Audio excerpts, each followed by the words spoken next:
நாங்கள் பார்த்தோம் தரம் 11 பாய்ச்சற் கோட்டுப்படம் எவ்வாறு வரைவது அப்படின்னு சொல்லி ஒரு பேசிக் சிம்போல்ஸ் அதுக்கு என்னென்ன இருக்குது, எப்படி பாய்ச்சற் கோட்டுப்படம் வரையலாம்னு சொல்லி ஒரு பேசிக் ஒன்று சொன்னேன் நான்.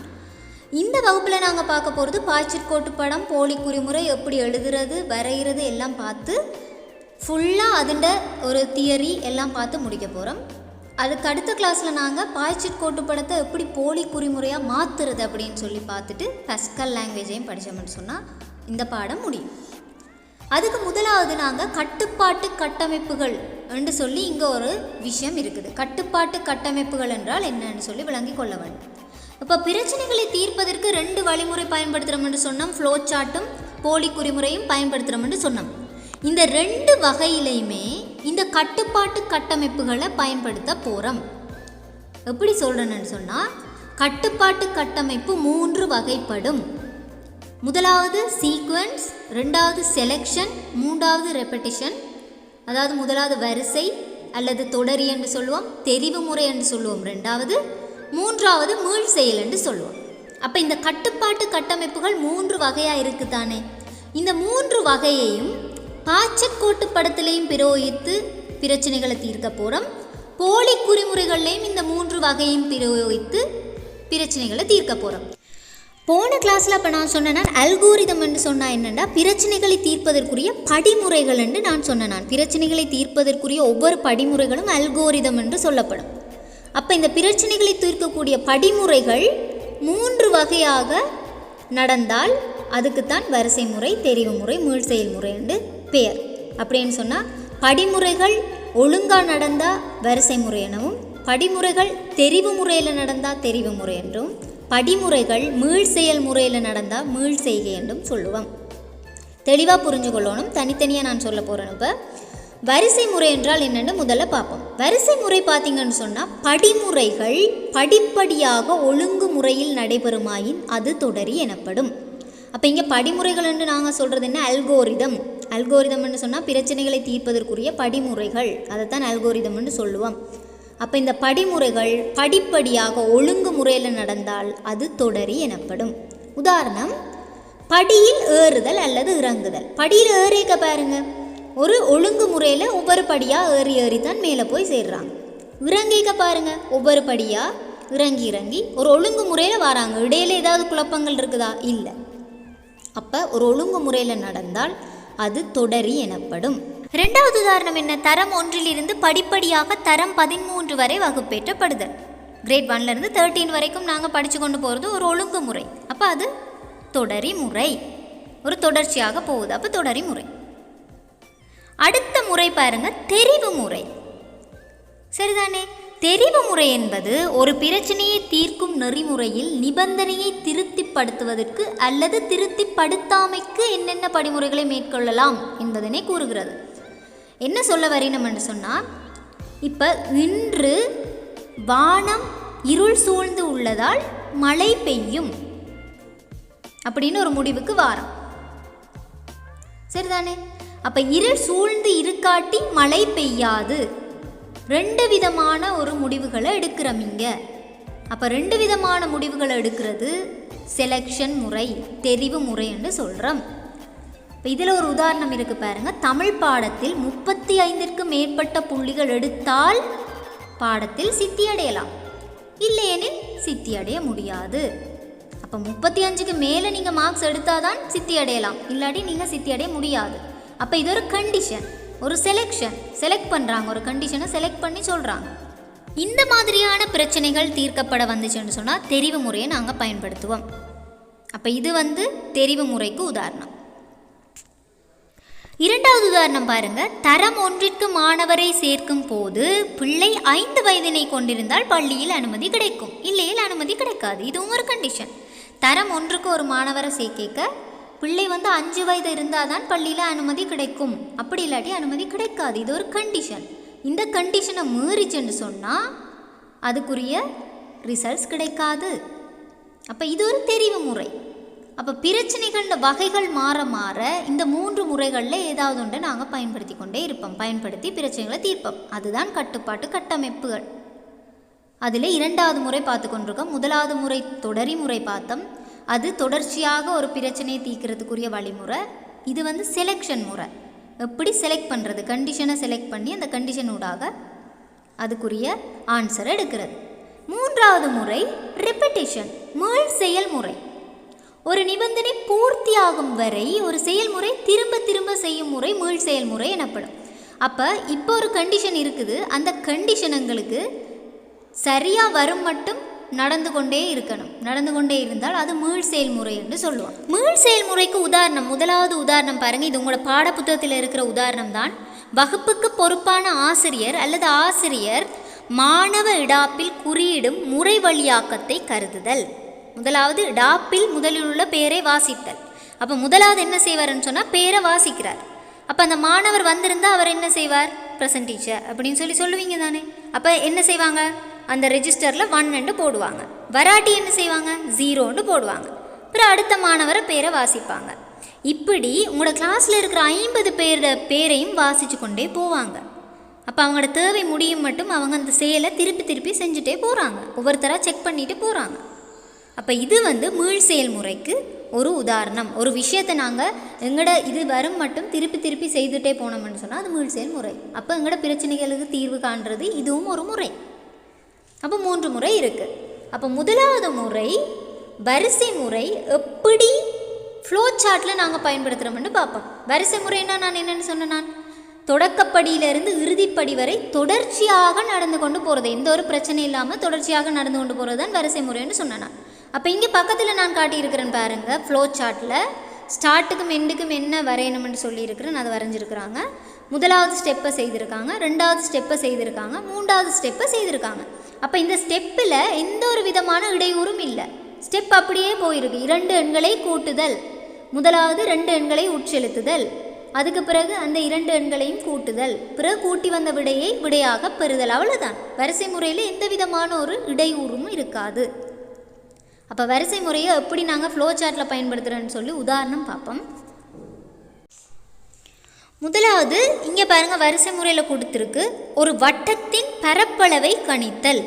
அப்போ நீங்கள் மேக்ஸில் படிச்சிருப்பீங்க, ஒரு வட்டத்தின் பரப்பளவை கணித்தல்னா வட்டத்துக்கு பரப்பளவு கணிக்கிறதுக்கு என்ன தேவை, எங்களுக்கு ஆரை தேவை. ஏனெண்டா ஒவ்வொரு வட்டத்திடையும் ஆரை வந்து வேறுபடும். அப்போ வட்டத்தின் பரப்பளவை காண்றதுக்குரிய சமன்பாடு என்ன, பையார் வர்க்கம். அப்போ எங்களுக்கு தேவையானது இங்கே யார், ஆரை. அப்போ நாங்கள் தொடக்கம் போட்டுட்டோம், முடிவும் போட்டுட்டோம். அது எல்லா ஃப்ளோ சார்ட்லேயும் நாங்கள் போடுறது. 2வது இன்புட் பண்ணுறோம், என்னத்தை, வட்டத்தின் ஆரையை இன்புட் பண்ணுறோம். பிறகு வட்டத்தின் பரப்பளவை கணித்தல் செயற்பாடு செய்கிறோம், அது செவ்வக வடிவில் கொடுக்குறோம். பிறகு சரிவக வடிவில் என்ன கொடுக்குறோம், அவுட்புட்டை கொடுக்குறோம், வட்டத்தின் பரப்பளவை காட்டுதல். பிறகு முடிவு. இங்கே எங்கேயாவது இடையில ஏதாவது குழம்புதா, இல்லை, தொடர்ச்சியாக இந்த முறை போய்கொண்டே இருக்கிறதால இது வரிசை முறைக்குரிய உதாரணம் என்று சொல்லுவோம். அடுத்த தெரிவு முறை. தெரிவு முறைன்னா என்ன, கண்டிஷன் அடிப்படையில் நாங்கள் தீர்வுகளை காண போகிறோம். அதாவது 30ற்கு மேல் பாடத்தில் புள்ளிகளை எடுத்தால் அவர் பாடத்தில் சித்தி அடைவார், இல்லையே பாடத்தில் சித்தி அடைய மாட்டார் அப்படின்னு சொல்லி ஒரு கண்டிஷன். இப்போ வட்டத்தின் ஆரை வந்து பார்த்தீங்கன்னு சொன்னால் ஆரையை கொடுத்தா அதுக்கு பரப்பளவு வந்துடும் நேரடியாக, அப்போ அது தொடரி. இவர் அப்படி இல்லையே, இவருக்கு என்னென்னு சொன்னால் இருந்தால் என்று சொல்லி ஒரு கண்டிஷன் கொடுக்குறோம். அங்கே 35ற்கு மேல் இருந்தால் என்ற ஒரு கண்டிஷன் அங்கே கொடுக்குறோம். அந்த கண்டிஷனை கொடுக்கறதுனால இவரை வந்து செலெக்ஷன் முறைன்னு சொல்கிறோம். அப்போ இவரை பாய்ச்சட் கோட்டு படத்தில் எப்படி வரைந்து காட்டலாம் என்று சொல்லி பார்க்க போகிறோம். உதாரணம் பார்ப்போம். ஒரு எண் ஒற்றை எண்ணா ரெட்டை எண்ணா என கணிக்கிறது. தொடக்கம் முடிவு போட்டுட்டோம், இன்புட் எடுக்கிறோம், ஒரு எண்ணை நாங்கள் பரிசீலிக்கிறதுக்கு எடுக்கிறோம், எண்ணை 2ஆல் வகுக்கிறோம், மீதி 0 இருந்ததுண்டா அது ரெட்டையன், 0 இல்லைன்னு சொன்னால் ஒற்றையன், முடிவுக்கு வந்துட்டோம். அப்போ இது ஒரு பாய்ச்சட் கோட்டு படம். இங்கே கண்டிஷனுக்கு தான் நாங்கள் இந்த டயமண்ட் ஷேப்பில், இங்கே மீதி 0 போட்டிருக்கு, டயமண்ட் ஷேப்பில் நாங்கள் யூஸ் பண்ணுவோம். ஒரு கண்டிஷனை பாவி கேட்க இந்த டயமண்ட் ஷேப் யூஸ் பண்ணுவோம். யூஸ் பண்ணி ஆமண்டா ரெட்டையன் இல்லைன்றா ஒற்றையன். அப்போ இங்கே ஒரு கண்டிஷன் யூஸ் பண்ணுறதுனால இது தெரிவு முறையை பாய்ச்சட் கோட்டு படத்தில் பயன்படுத்தப்பட்டிருக்கு. 3வது என்னன்னு சொன்னால், நான் ரெப்படிஷன் சொன்னால் சில படிமுறைகள் நிபந்தனையை திருப்தி செய்யும் வரை திரும்பி திரும்பி நடக்கும். இப்போ ரெஜிஸ்டரில் ஒரு ஸ்டூடெண்ட் வரணும்னு சொன்னால் ஒவ்வொரு ஸ்டூடெண்ட்டையும் செக் பண்ணி ஒவ்வொரு ஸ்டூடெண்ட்டுக்குரிய இதையும் ஆன்சரையும் எடுக்கணும். அப்போ ஒரு விஷயம் வந்து திருப்பி நடக்க மீள் செயல்முறை என்று சொல்ல போகிறோம். இந்த முறையை எப்படி ஃப்ளோ சார்ட்டில் யூஸ் பண்ணியிருக்காங்கன்னு பார்க்க போகிறோம். இப்போ உதாரணம் பாருங்கள், இதில் எண் கூட்டத்தை கூட்டுதல், இது உங்களோட பாடப்புத்தகத்தில் இருக்கிற உதாரணம் தான். எண் கூட்டத்தை கூட்டுதல் என்றால் ஒரு கொஞ்சம் எண் கூட்டத்தை நாங்கள் வச்சுருக்கிறோம், ஒரு 10 எண்கள் வச்சுருக்கிறோம் கூட்டுறதுக்கு. 10 எண்கள் என்றால் 1 தொடக்கம் 10 இல்லை, ஏதோ 10 எண்களை நாங்கள் வச்சுருக்கிறோம் கூட்டுறதுக்கு. அப்போ எங்கள்கிட்ட மொத்தம் இன்னும் நாங்கள் கூட்டி எடுக்கல. அப்போ ஆரம்பத்தில் மொத்தம் எப்படியா இருக்கிறார்? 0வாக இருக்கிறார் ஆரம்பத்தில். இப்போ மொத்தம் எங்கள்கிட்ட 0, நாங்கள் 10 எண்களையும் வச்சுட்டு இருக்கிறோம். அப்போ ஒவ்வொரு எண்ணையும் நாங்கள் கூட்டிக்கொண்டே போகணும். அப்போ மொத்தம் கூட்ட கூட்ட என்ன செய்யும்? மொத்தம் மாறிக்கொண்டு வரும். மொத்தம் என்ன செய்யும்? கூட்டிகிட்டு போகும். அப்போ இந்த 10 எண்ணு முடிஞ்சோன்னா இந்த ப்ரோக்ராம் வந்து முடிஞ்சிடும். அப்போ 10 எண்களையும் செக் பண்ணி கூட்டி மொத்தத்துக்குள்ளே போட்டால் பிறகு 11வது எண் வரைக்க வேறு எண் இருக்குன்றதாண்டு செக் பண்ணும். அப்போ 11வது எண் நாங்கள் கூட்ட வேணாம்னு தானே சொல்லியிருக்கிறோம், 10 எண்களை தானே கூட்ட சொல்லியிருக்கோம். அப்போ இல்லை என்ற ஒரு முடிவுக்கு வந்து இந்த ப்ரோக்ராம் ஸ்டாப் ஆகும் அதோட. அப்போ மீள் செயல், இந்த ரிப்பீட்டிஷன்ன்றது என்னன்னு சொன்னால் எங்களோட கண்டிஷன் கரெக்டாக வரும் மட்டும் திருப்பி ஒரு விஷயத்தை செய்துகிட்டே இருக்கும். அதான் ரெப்பிட்டேஷன். அப்போ இப்போ நாங்கள் ஃப்ளோ சார்ட் எப்படி பேசிக்காக வரைகிறது, ஃப்ளோ சார்ட்டில் எப்படி கட்டுப்பாட்டு கட்டமைப்புகளை பிரயோகிப்பது என்று சொல்லி பார்த்துட்டோம். இப்போ போலி குறிமுறைகள் என்றால் என்னென்னு பார்க்கணும். பார்த்துட்டு போலி குறிமுறைகளில் எப்படி இந்த 3 கட்டுப்பாட்டு கட்டமைப்புகளையும் பிரயோகிக்க போகிறோம்னு சொல்லி பார்க்க போகிறோம். பார்த்தா இதோட முடியும். அதுக்கு அடுத்த கிளாஸில் வந்து நாங்கள் ஃப்ளோ சார்ட்டை எப்படி போலி குறிமுறைக்கு மாற்றுறதுன்னு சொல்லி பார்த்தோம்னு சொன்னால் கிளியராக அந்த போர்ஷன் முடிஞ்சிடும். அதுக்கு பிறகு நாங்கள் பாஸ்கல் லாங்குவேஜ் படிக்கலாம். இப்போ போலி குறிமுறைகள் என்றால் என்னென்னு பார்ப்போம். ஒரு நெறிமுறையினை எளிய ஆங்கில சொற்களை பயன்படுத்தி எழுத்துருவாக காட்டுதல். அப்போ இவ்வளோ நேரம் நாங்கள் பார்த்த ஃப்ளோ சார்ட் பட உருவில் தான் பிரச்சனைகளை தீர்த்துது. அப்போ பிரச்சனைகளை தீர்த்துது, ஒவ்வொரு பிரச்சனைகளை வகையாக இருக்குது. ஒவ்வொரு வகையான பிரச்சனைகளை ஃப்ளோ சார்ட்டில் எப்படி நாங்கள் வரைஞ்சி காட்டுறோம்னு சொல்லி பார்த்தோம். போலி குறிமுறைகள் வந்து எப்படி எளிய ஆங்கில சொற்களை பயன்படுத்தி எழுதுறதுன்னு சொல்லி பார்ப்போம். அப்போ இந்த போலி குறிமுறைகள் எழுதுறதுக்கு சில கண்டிஷன்ஸ் இருக்குது எங்களுக்கு.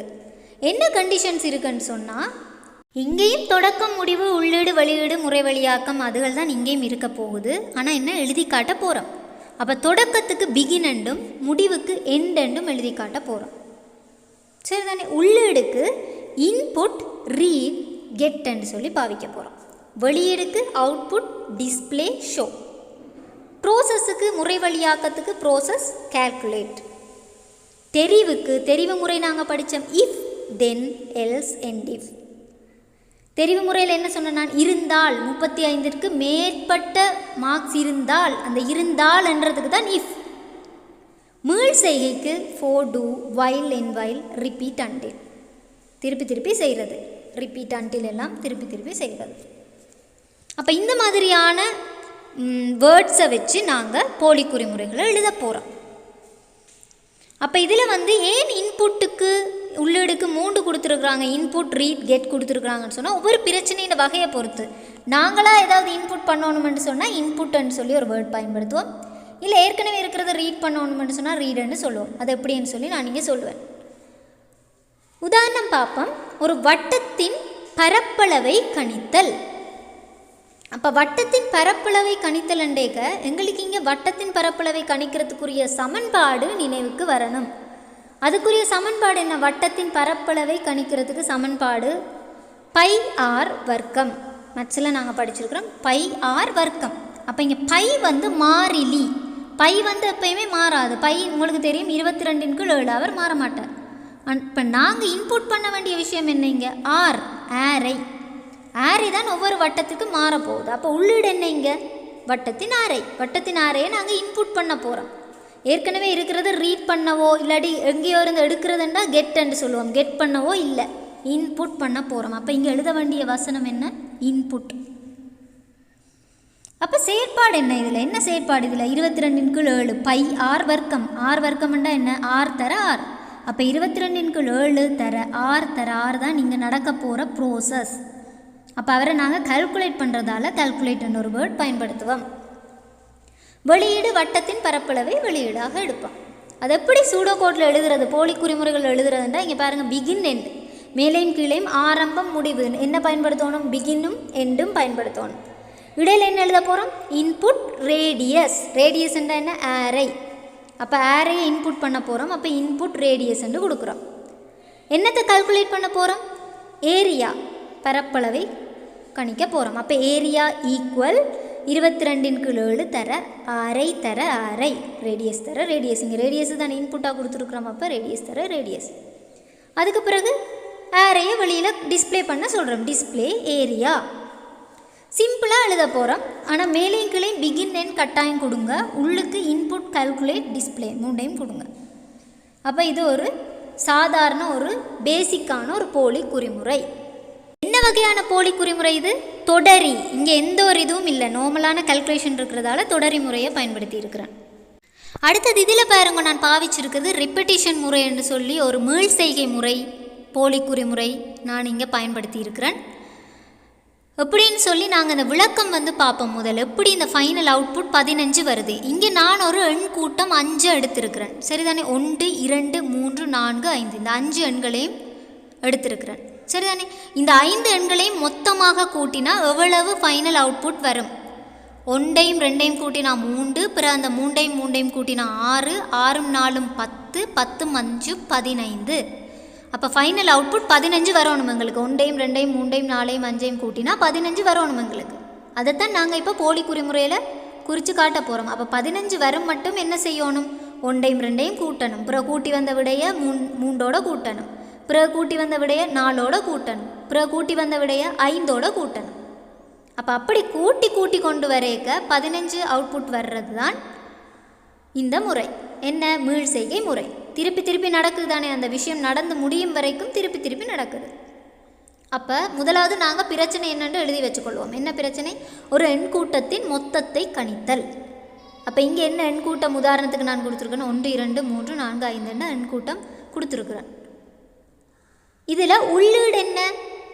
உள்ளீடு என்னென்ன வகை குறித்து கொள்ளணும். முதலாவது இங்கே எதையும் இன்புட் பண்ணல, இருக்கிற இலக்கத்தில் இந்த தந்த இலக்கத்தில் ஒவ்வொன்றா நாங்கள் ரீட் பண்ணி கொண்டு போகிறோம். ரீட் பண்ணி கொண்டுனா என்ன? முதலாவது என்ன எடுக்க போகிறோம். முதலாவது என்ன? 1. அப்போ அந்த 1 என்ற எண்ணை எடுக்க போகிறோம். அப்போ ரீட் பண்ணுறோம். ஏற்கனவே இருக்கிறத ரீட் பண்ணுறோம். அப்போ கெட் பண்ணுறோம் ஏதாவது சொல்லலாம். இன்புட் பண்ணுறோம்னு சொல்ல மாட்டோம். இங்கே பொருத்தம் இல்லை. அப்போ இங்கே என்ன செய்கிறோம்? என்னென்று சொல்லி குறிக்கிறோம். இவங்க எல்லாருக்கும் 1 2 3 4 5க்கு என்னென்று சொல்லி பேரை குறிக்கிறோம். குறிச்சிட்டு ஒவ்வொருத்தராக செக் பண்ண போகிறோம். செக் பண்ணி மொத்தத்தோட கூட்ட போகிறோம். சரிதானே? அப்போ கால்குலேட்டர்னு சொல்லுவோம். அதை வெளியிட டிஸ்பிளே இல்லாட்டி ஷோன்னு சொல்லி சொல்லுவோம். இவரை எப்படி சூடோ கோடில் குறிப்பிட போகிறோம். அப்போ சூடோ கோடில் நாங்கள் இந்த மீள் செய்கை முறையை எப்படி எழுதுறேன்னு சொல்லி பார்ப்போம். முதலாவது பிகின் எண்டுன்னு சொல்லி கொடுத்துட்டோம். முதலாவது என்ன செய்ய போகிறோம்னு சொன்னால் டோட்டல் என்ற ஒன்றை எடுக்க போகிறோம். ஏன்னா டோட்டலை தானே காண போகிறோம். அப்போ ஸ்டார்டிங்கில் டோட்டல் எவ்வளவு இருக்கிறாருன்னு சொல்லத்தானே வேணும். அப்போ முதலாவது ஸ்டார்டிங்கில் எப்படி இருக்கிறார்? டோட்டல் 0. இப்போ ஒன்றும் நாங்கள் கூட்டி எடுக்கலை, ஏற்கனவே 0ல் இருக்கிறார். அப்போ டோட்டல் ஈக்குவல் 0ன்னு சொல்லி நாங்கள் போடுறோம். இங்கே என்ன முறைமை நடக்க போகுது? ரிப்பீட் முறைமை நடக்க போகுது. ஏன்? நாங்கள் வச்சுருக்கிற 5 இலக்கமும் கூட்டி கொண்டு போய் முடியும் மட்டும் நாங்கள் கூட்டிக்கொண்டே இருக்க போகிறோம். அப்போ ரிப்பீட் எது வரைக்கும் அப்படின்னு சொல்லி ஒரு விஷயம் இருக்குது. அதை தான் கீழே போட்டிருக்கேன். Until numbers are over. நாங்கள் வச்சுருக்கிற நம்பர் எல்லாம் முடியும் மட்டும் ரிப்பீட் பண்ணணும். என்னத்தை ரிப்பீட் பண்ணணும்? ஒவ்வொரு எண்களையா ஒவ்வொன்றோட கூட்டிக் கொண்டே போகணும். அப்போ நாங்கள் எப்படி எழுத போகிறோம்? பிகின் எண் கொடுத்துட்டோம். டோட்டல் ஆரம்பத்தில் இப்போ 0வாக இருக்குன்னு கொடுத்துட்டோம். என்ன முறை பாவிக்க போகிறோம்? மீள் செய்கை முறை பாவிக்க போகிறோம். என்ன செய்ய போகிறோம்? ரிப்பீட் பண்ண போகிறோம். என்னத்தை ரிப்பீட் பண்ண போகிறோம்? ஒவ்வொரு நம்பர் என்னென்று சொல்லி நாங்கள் பேர் வச்சுனாங்க. அந்த ஒவ்வொரு நம்பரையும் என்ன செய்ய போகிறோம்? டோட்டலோட கூட்டிக்கொண்டே போகிறோம். இப்போ ஆரம்பத்தில் டோட்டல் 0வாக இருக்குது. முதலாவது என்ன நாங்கள் ரீட் பண்ணுறோம். ரீட் பண்ணி அவரை டோட்டலோட கூட்டி டோட்டலுக்கு போடுவோம். இப்படி எங்கள்கிட்ட எத்தனை நம்பர் இருக்கோ அந்த நம்பர் வரைக்கும் நாங்கள் இதை செய்து கொண்டே போவோம். அப்போ இது மீள் செய்கை முறை, போலி குறிமுறை. உங்களுக்கு அடையாளம் காண தெரிஞ்சிருக்கணும் ஒவ்வொரு போலி குறிமுறைகள் எந்த வகை என்று சொல்லி. ரைட், இந்த முறை போலி குறிமுறை பார்ப்போம். இவர் என்ன முறைன்னு சொன்னால் செலெக்ஷன் முறை போலி குறிமுறை. அதாவது தெரிவு முறை. ஏதோ ஒரு தெரிவு செய்ய போகிறோம். ஒற்றை எண்ணா இரட்டை எண்ணான்னு கணிக்க போகிறோம். அப்போ ஒரு எண்ணை 2ஆல் வகுக்க மிகுதி 0 இருந்தால் அது இரட்டை எண். மிகுதி 0 அல்லாட்டி அது ஒற்றை எண். நாங்கள் மேத்ஸில் ஏற்கனவே படிச்சிருக்கிறோம். அப்போ ஃப்ளோ சார்ட்டில் எப்படி கொடுக்குறோன்னு பார்த்து நாங்கள் என்ன 2ஆல் பிரிக்கிறோம். 0வாக இருந்தால் இந்த டைமண்ட் ஷேப்பில் கொடுக்குறோம். டிசிஷனுக்கு 0வாக இருந்தால் அது ஈவன் நம்பர், இல்லாட்டி ஒட் நம்பர். ன்னு சொல்லி ஃப்ளோ சார்ட்டில் இங்கே குறித்த மாதிரி நாங்கள் அங்கே வரைஞ்சி காட்டுவோம். அப்போ போலிக்குறி முறையில் இப்படி இந்த செலெக்ஷன் முறையை நாங்கள் செய்து காட்டுறோன்னு தான் பார்க்க போகிறோம். ஒரு எண் ஒற்றை எண்ணா இரட்டை எண்ணான்னு சொல்லி நாங்கள் கணிக்க போகிறோம். இப்போ இதில் நான் எழுதியிருக்கிறது வந்து என்னுடைய இலகுத்தன்மையை கூட்டுறதுக்காக நான் இந்த பிரச்சனை உள்ளீடு செயற்பாடு வெளியீடுன்னு பிரித்து நானே எழுதி கொண்டேன். நீங்கள் ஸ்ட்ரெயிட்டாகவும் சூடோ கோட்டை எழுதலாம். இப்படி எழுதி ப்ராக்டிஸ் பண்ணினீங்கன்னா கொஞ்சம் எழுதுறதுக்கு ஈஸியாக இருக்கும் உங்களுக்கு. அப்போ ஒரு எண் ஒற்றை எண்ணா இரட்டை எண்ணான்னு கணிக்கிறதுக்கு உள்ளீடு அந்த கொடுக்கப்பட்ட 5 எண்களோ 10 எண்களோ எத்தனை எண்களோ அந்த எண்ணை நாங்கள் என்னன்னு சொல்லி வகையிட்டு வச்சுருக்கிறோம். ரீட் பண்ண போகிறோம். அதாவது இன்புட் பண்ண இல்லை. வட்டத்தின் ஆரை பார்க்க நாங்கள் என்ன செய்யணும், ஆரையே இன்புட் பண்ணினாங்க. ஆனால் இங்கே கொடுக்கப்பட்ட எண்ணை ரீட் பண்ண போகிறோம். அந்த எண்ணை எடுத்து யூஸ் பண்ண போகிறோம். செயற்பாடு என்ன, அந்த எண்ணை 2ஆல் பிரித்து அதாவது வகுக்கும் போது விடை 0 இருந்தால் இரட்டை எண், 0 இல்லாட்டி ஒற்றை எண். அப்போ இது ஒரு கண்டிஷன் தானே. அதால் இது என்ன முறை, செலெக்ஷன் முறையில் போலிக்குறி முறை எப்படி எழுதுறது அப்படின்னு சொல்லி தான் இதில் நாங்கள் பார்க்க போகிறோம். அப்போ ஒவ்வொரு எண்களாக நாங்கள் ரீட் பண்ணி இதை நாங்கள் விடையை எடுக்க போகிறோம். உதாரணம் பாருங்கள், எப்படி சூடோ கோடில் எழுதுறேன்னு சொல்லி இங்கே கொடுத்துருக்குது. மேலே பிகின் கட்டாயம் நாங்கள் கொடுக்க போகிறோம். ரீட் தானே பண்ண போகிறோம். என்னத்தை ரீட் பண்ண போகிறோம், என்னென்று சொல்லி இருக்கிற அந்த ஒவ்வொரு எண்களையும் ரீட் பண்ண போகிறோம். ரீட் பண்ணி எடுத்து அந்த எண்ணை என்ன செய்ய போகிறோம், கால்குலேட் பண்ண போகிறோம். அடுத்தது கால்குலேட் தானே பண்ண போகிறோம். அப்போ என்ன 2ஆல் வகுக்க போகிறோம். Divided by 2. n is divided by 2. சரிதானே. அடுத்து பாருங்கள், அடுத்த வரையில் if remainder equal to 0 then display even number. அப்போ இந்த மிகுதி வர்றது 0வாக இருந்தால், இஃப்ன்றது என்ன, இருந்தால் 35ற்கு மேற்பட்ட புள்ளிகளை எடுத்தால் பாஸ், எடுத்தால் என்றதுக்கு தான் இஃப்ன்றது யூஸ் பண்ணியிருக்கிறோம். அப்போ அதே மாதிரி இங்கே 0வாக இருந்தால் தென் டிஸ்பிளே ஈவன் நம்பர். தென் என்று சொல்கிறது 0வாக இருந்தால் அதுக்கு பிறகு ஈவன் நம்பர்ன்னு டிஸ்பிளேயாக பண்ணுங்க. அந்த நம்பரை ஈவன் நம்பர்ன்னு சொல்லி சொல்லுங்க. எல்ஸ்ன்னா இல்லாட்டி டிஸ்பிளே ஒட் நம்பர். அப்போ ஒன்றில் ஈவன் நம்பராக இருக்கும், இல்லாட்டி ஒட் நம்பராக இருக்கும். அப்போ எல்ஸ் டிஸ்பிளே ஒட் நம்பர். அதுக்கு பிறகு இஃப்பை முடிக்கணும், எண்ட் இஃப் அண்டினம். அதுக்கு பிறகு சூடோ கோட்டை முடிக்கணும், எண்ட். அடுத்த உதாரணம் பாருங்க, இங்கே பிகின் எண்டுன்னு சொல்லியிருக்கு. முதலாவது டோட்டல் 0ன்னு எடுக்கிறோம் நாங்கள். அடுத்தது அவரேஜை முதலே 0ன்னு எடுக்கிறோம். அப்போ என்னத்தை நாங்கள் கணிக்க போகிறோம், இங்கே டோட்டலையும் அவரேஜையும் கணிக்க போகிறோம். அதால் தான் ஸ்டார்டிங்கில் அவங்களோட 2 பேரையும் 0ன்னு சொல்லி வைக்கிறோம். முதலாவது 0ன்னு வச்சுட்டு அதுக்கு பிறகு பார்த்தீங்கன்னு சொன்னால் எண் சமன் 1ன்னு சொல்லி ஒரு விஷயத்தை நாங்கள் கொடுக்குறோம். நான் விளங்கப்படுத்த போகிறோம் இது என்னன்ட்டு. அந்த எண் வந்து 5 தடவையாகவும் 5 தடவைக்கு குறைவாகவும் நடைபெற வேண்டும். இந்த டோட்டல் காண்றதுக்கும் அவரேஜ் காண்றதுக்கும் 5 தடவைகளும் 5 தடவைகளுக்கு உட்பட்ட தடவைகளாகவும் இந்த விஷயங்கள் நடக்க வேண்டும். நடந்ததுன்னு சொன்னால் டோட்டலையும் கணியுங்க, அவரேஜையும் கணிங்கன்றது தான் இந்த போலி குறிமுறை கொடுத்துருக்கு. இந்த போலி குறிமுறையில் பாவிச்சது இஃப் இல்லை, வைல்ன்னு சொல்லியிருக்கு. அப்போ அந்த 5 தடவைகள் நடக்கும் மட்டும் என்று சொல்கிறதுக்கு தான் இந்த வைல். அப்போ இஃப் தொடங்கிக்க எண்ட் இஃப் கொடுத்த மாதிரி இங்கே வைல் தொடங்கிக்க எண்ட் வைலும் கொடுத்துருக்கு. எப்படின்னு சொல்லி பார்ப்போம். உங்களோட பாடத்திட்டத்தில் 10 எண்களின் கூட்டுத்தொகை கொடுத்துருக்கு. அதை ஒருக்கா நீங்கள் செய்து பாருங்கள். நான் இங்கே 5 எண்களின் கூட்டுத்தொகையை சொல்லித்தாரேன். கூட்டுத்தொகையும் சராசரியும் எப்படி காண்றது. அப்போ இப்போ நாங்கள் ஒரு 5 எண்களோட கூட்டுத்தொகை பார்க்க போகிறோம். இங்கே நான் எடுத்துருக்கிற 5 எண்கள் யார் யாருன்னு சொல்லி பார்த்தீங்கன்னா 1, 2, 4, 5, 6. 5 எண்கள் ஒன்றுன்னு நீங்கள் நினைக்கக்கூடாது 1, 2, 3, 4, 5 எண்டு. ஏதோ ஒரு 5 நம்பரை கூட்ட போகிறோம். அப்போ 1, 2, 4, 5, 6ன்னு சொல்லி இந்த 5 எண்களையும் எடுக்க போகிறேன். இவே நான் நம்மன்னு சொல்லி பேர் வைக்க போகிறேன். இந்த 5 எண் கூட்டத்துக்கு என்ன பேர் வைக்க போகிறேன், நம்மன்னு சொல்லி பேர் வைக்க போகிறேன். இப்போ டோட்டலையும் அவரேஜையும் நான் காணணும் என்ன. அப்போ டோட்டல் வந்து ஆரம்பத்தில் 0 இருக்குது, அவரேஜும் ஆரம்பத்தில் 0 தான் இருக்குது.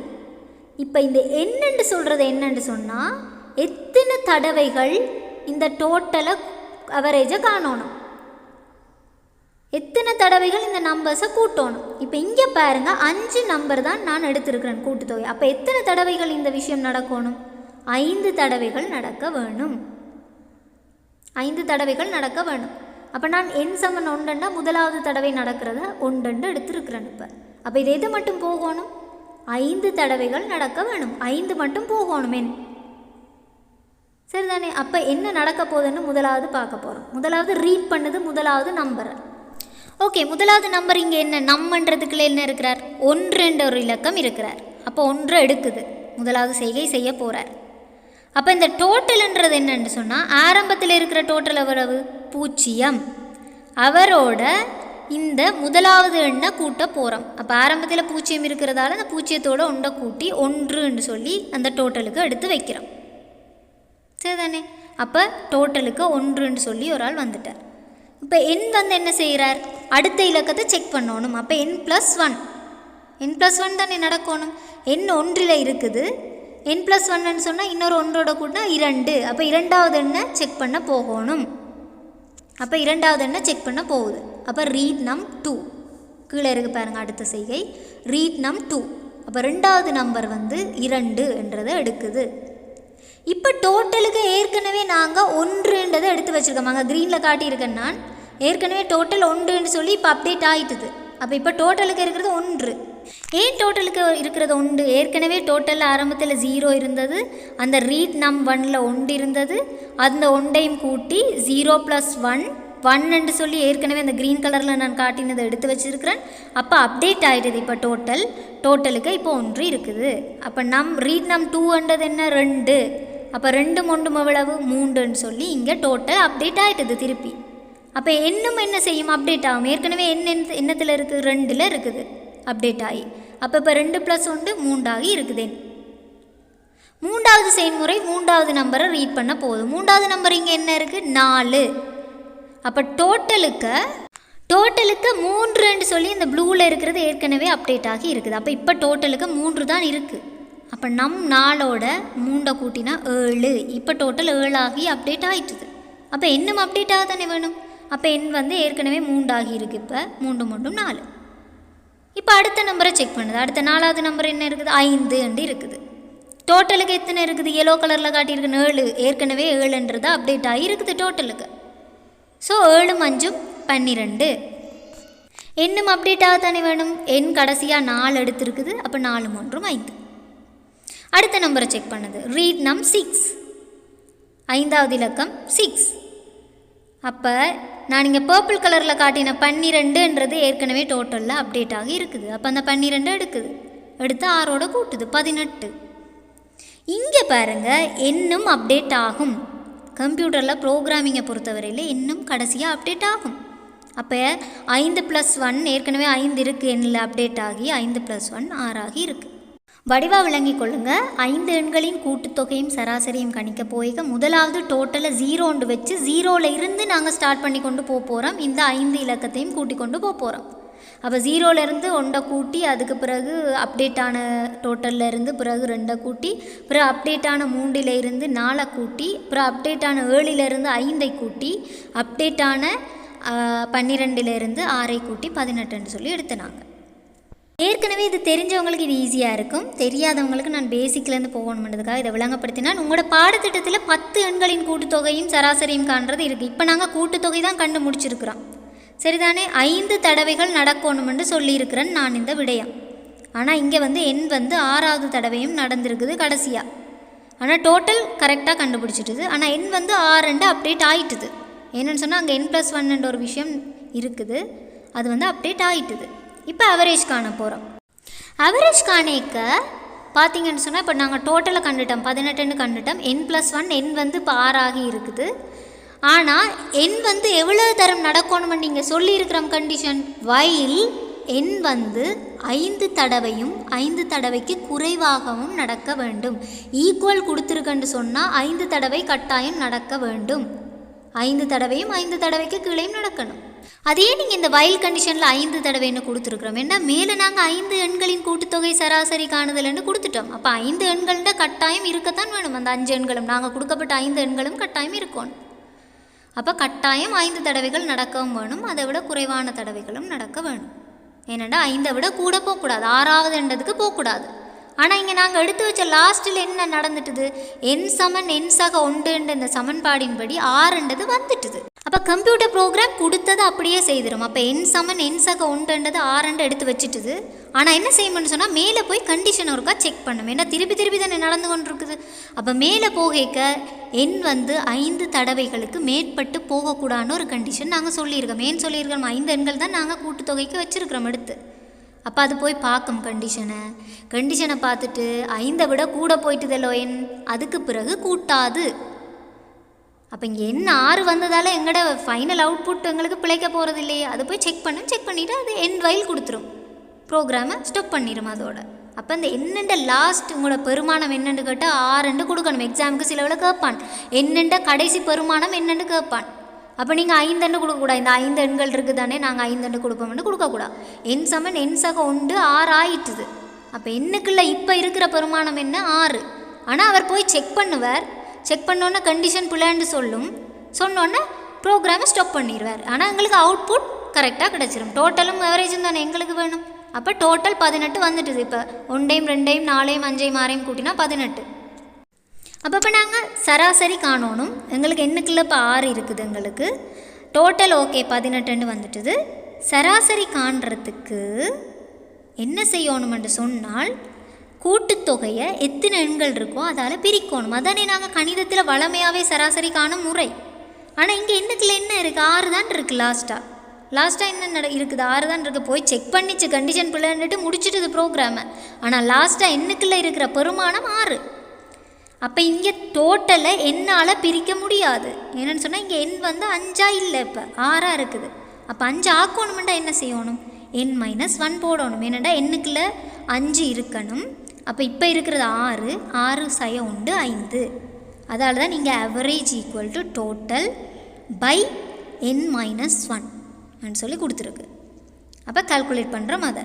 அப்போ முதல் என்றதை என்னென்று எடுக்கிறோம், டோட்டலையும் எடுத்துகிட்டு கால்குலேட் பண்ணுறோம் அவரேஜை கால்குலேட் பண்ணினா பிறகு டிஸ்பிளே பண்ணுறோம் டோட்டலையும் அவரேஜை. இதுதான் என்ன கான்செப்ட். அப்போ இது ரிப்பிட்டிஷன் முறை. ஒரு கண்டிஷன் சரியாக மட்டும் செக் பண்ணிக்கொண்டே போய் ஆன்சரை எடுக்குது. அப்போ இது ரிப்பிட்டிஷன் முறை, சூடோ கோட், மீள்செய்கை முறை, போலி குறிமுறை. சரிதானே?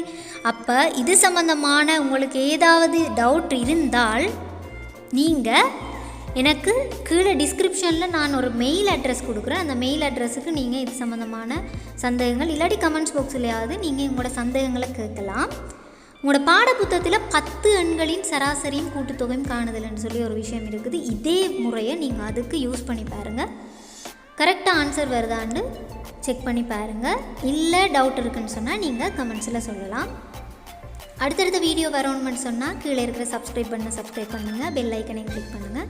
நெக்ஸ்ட் கிளாஸில் நாங்கள் மிகுதியை பார்ப்போம். நெக்ஸ்ட் கிளாஸில் நாங்கள் ஃப்ளோ சார்ட்டில் இருந்து எப்படி சூடோ கோட்டை மாற்றி எழுதுறேன்னு பார்த்தால் இந்த செக்ஷன் அப்படியே முடியும். அதுக்கு பிறகு நாங்கள் பாஸ்கல் லாங்குவேஜ் படிக்கலாம். அதோட உங்களோட பாடம் முடியும். அதில் நெக்ஸ்ட் கிளாஸில் பார்க்கலாம். தேங்க்யூ.